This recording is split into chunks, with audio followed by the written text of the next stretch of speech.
Aujourd'hui, le 23 octobre 2024. Première lecture. Le mystère du Christ, c'est que toutes les nations sont associées au même héritage, au partage de la même promesse. Lecture de la lettre de Saint Paul apôtre aux Éphésiens. Frères, vous avez appris, je pense, en quoi consiste la grâce que Dieu m'a donnée pour vous. Par révélation, il m'a fait connaître le mystère. Comme je vous l'ai déjà écrit brièvement. En me lisant, vous pouvez vous rendre compte de l'intelligence que j'ai du mystère du Christ. Ce mystère n'avait pas été porté à la connaissance des hommes des générations passées, comme il a été révélé maintenant à ses saints apôtres et aux prophètes. Dans l'esprit, ce mystère, c'est que toutes les nations sont associées au même héritage, au même corps, au partage de la même promesse, dans le Christ Jésus, par l'annonce de l'Évangile. De cet Évangile je suis devenu ministre, par le don de la grâce que Dieu m'a accordée, par l'énergie de sa puissance. À moi qui suis vraiment le plus petit de tous les fidèles, la grâce a été donnée d'annoncer aux nations l'insondable richesse du Christ, et de mettre en lumière pour tous le contenu du mystère, qui était caché depuis toujours en Dieu, le Créateur de toutes choses. Ainsi, désormais, les puissances célestes elles-mêmes connaissent, grâce à l'Église, les multiples aspects de la sagesse de Dieu. C'est le projet éternel que Dieu a réalisé dans le Christ Jésus notre Seigneur. Et notre foi au Christ nous donne l'assurance nécessaire pour accéder auprès de Dieu en toute confiance. Parole du Seigneur. Nous rendons grâce à Dieu. Cantique. Exultant de joie, vous puiserez les eaux aux sources du salut.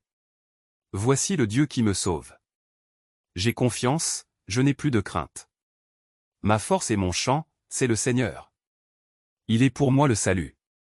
Rendez grâce au Seigneur, proclamez son nom. Annoncez parmi les peuples ses hauts faits. Redites-le, sublimez son nom. Jouez pour le Seigneur. Il montre sa magnificence, et toute la terre le sait. Jubilez, criez de joie, habitants de Sion. Car il est grand au milieu de toi. Le Saint d'Israël. Évangile. À qui l'on a beaucoup donné, on demandera beaucoup. Alléluia. Alléluia. Veillez, tenez-vous prêts. C'est à l'heure où vous n'y penserez pas que le Fils de l'homme viendra. Alléluia. Évangile de Jésus-Christ selon saint Luc.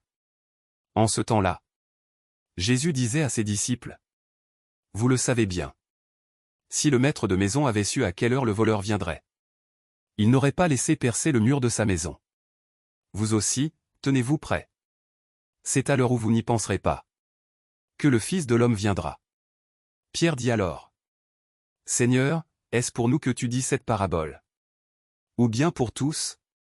Le Seigneur répondit: que dire de l'intendant fidèle et sensé, à qui le maître confiera la charge de son personnel, pour distribuer, en temps voulu, la ration de nourriture? Heureux ce serviteur, que son maître, en arrivant, trouvera en train d'agir ainsi. Vraiment, je vous le déclare, il l'établira sur tous ses biens. Mais si le serviteur se dit en lui-même: mon maître tarde à venir, et s'il se met à frapper les serviteurs et les servantes, à manger, à boire et à s'enivrer, alors quand le maître viendra, le jour où son serviteur ne s'y attend pas, et à l'heure qu'il ne connaît pas, il l'écartera, et lui fera partager le sort des infidèles. Le serviteur qui, connaissant la volonté de son maître, n'a rien préparé et n'a pas accompli cette volonté, recevra un grand nombre de coups. Mais celui qui ne la connaissait pas, et qui a mérité des coups pour sa conduite, n'en recevra qu'un petit nombre. À qui l'on a beaucoup donné, on demandera beaucoup. À qui l'on a beaucoup confié, on réclamera davantage. Acclamons la parole de Dieu. Louange à toi Seigneur Jésus.